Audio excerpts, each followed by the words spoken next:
Hello दोस्तों, agriculture college इस series में आपका स्वागत है। हमने इस सीरीज में बहुत सारे बीएससी एग्रीकल्चर के बारे में देखा है। इस वीडियो में हम देखेंगे बीएससी एग्रीकल्चर में ग्रेजुएशन कंप्लीट करने के बाद स्टूडेंट कौन से एग्जाम दे सकते हैं, एमएससी कैसे कर सकते हैं और प्राइवेट सेक्टर में जॉब एंड सैलरी के बारे में।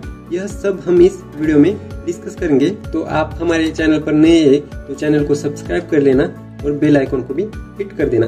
तो चलिए शुरू करते हैं। बीएससी एग्रीकल्चर में ग्रेजुएशन कंप्लीट करने के बाद स्टूडेंट पूरी तरह से पैसे कमाने के लिए आत्मनिर्भर हो जाते हैं।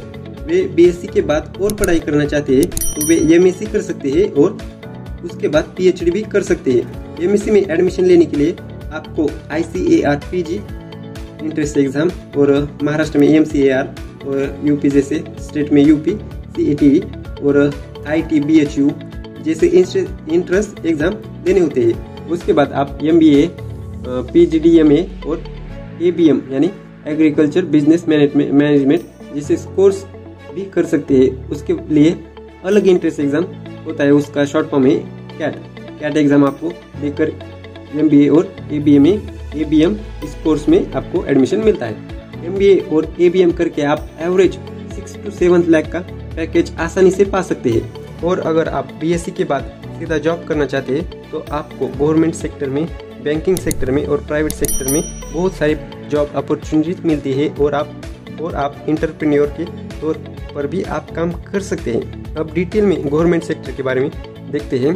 तो आप BSc एग्रीकल्चर 4 साल की डिग्री कंप्लीट करने के बाद आप UPSC जैसी एग्जाम देकर आप IAS इंडियन एडमिनिस्ट्रेशन सर्विस इसमें आप जॉब कर सकते हैं। आप UPSC देकर इस पोस्ट को पा सकते हैं। उसी तरह IFS यानी इंडियन फॉरेस्ट सर्विस में भी आप काम कर सकते हैं। और उसके बाद स्टेट लेवल के PCS यानी जैसे पब्लिक सर्विस कमीशन होते हैं, उसमें agriculture officer, seed officer, cane officer, agriculture development officer, horticulture development officer, इन पदों पर आप काम कर सकते हैं। उसके बाद नेशनल सीड कॉर्पोरेशन कंपनी में भी आप काम कर सकते हैं। उसके बाद नेशनल फर्टिलाइजर जो गवर्नमेंट की फर्टिलाइजर कंपनी है उसमें आप काम कर सकते हैं। उसके बाद सेंट्रल वेयर हाउसेस कॉर्पोरेशन में काम कर सकते हैं। उसके बाद एग्री इंश्योरेंस कंपनी जो एग्रीकल्चर क्रॉप को इंश्योरेंस प्रोवाइड करती है, उन कंपनी में आप काम कर सकते हैं। उसके बाद फूड कॉर्पोरेशन ऑफ इंडिया में काम कर सकते हैं।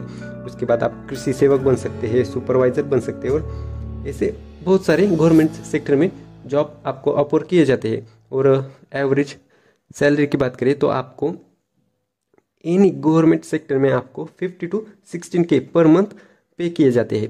उसके बाद बैंकिंग सेक्टर में जॉब अपॉर्चुनिटीज देखें तो आप एग्रीकल्चर फील्ड ऑफिसर AFO इस पोस्ट पर काम कर सकते हैं। यह पोस्ट आपको IBPS एग्जाम देकर मिलती है। उसके बाद आप रूरल डेवलपमेंट ऑफिसर बन सकते हैं, नाबार्ड में भी आप काम कर सकते हैं। उसके बाद RRBSO इस पोस्ट पे भी काम कर सकते हो। आपको एवरेज सैलरी की बात करें तो आपको 60 to 70K पर मंथ मिलती है और एनुअली आपको 7 to 8 लाख मिल जाएगी।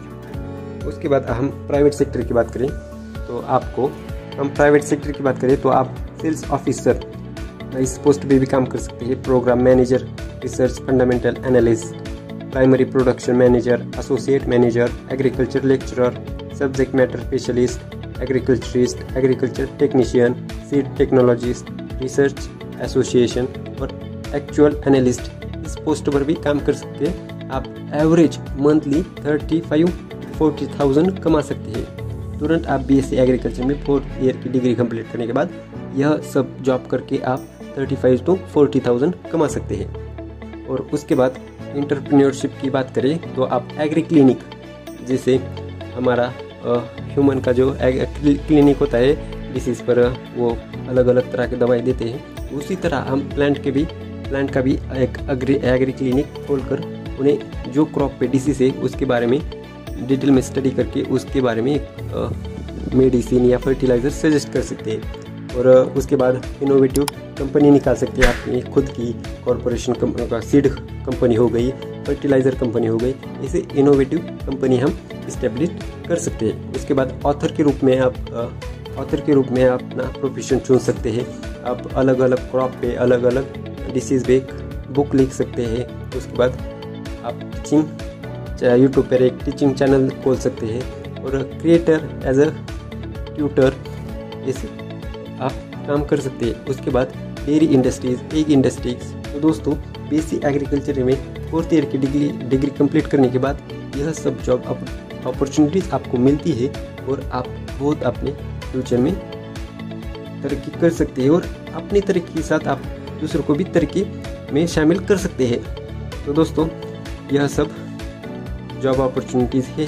तो यह वीडियो मैं यही ख़त्म करता हूँ। तो आपको कैसा लगा मुझे कमेंट में बताना और ऐसे ही नए नए एग्रीकल्चर के रिलेटेड व्लॉग, एडमिशन प्रोसेस और जितने भी हमारे इंडिया में सक्सेसफुल फार्मर है उनका इंटरव्यू देखने के लिए हमारे चैनल एग्रीकल्चर बॉडी को सब्सक्राइब करके रख लेना, ताकि जब भी मैं वीडियो अपलोड करूं तो सबसे पहले आपको नोटिफिकेशन मिले और आप इस वीडियो को देख सके। तो मिलते हैं नेक्स्ट वीडियो में। धन्यवाद।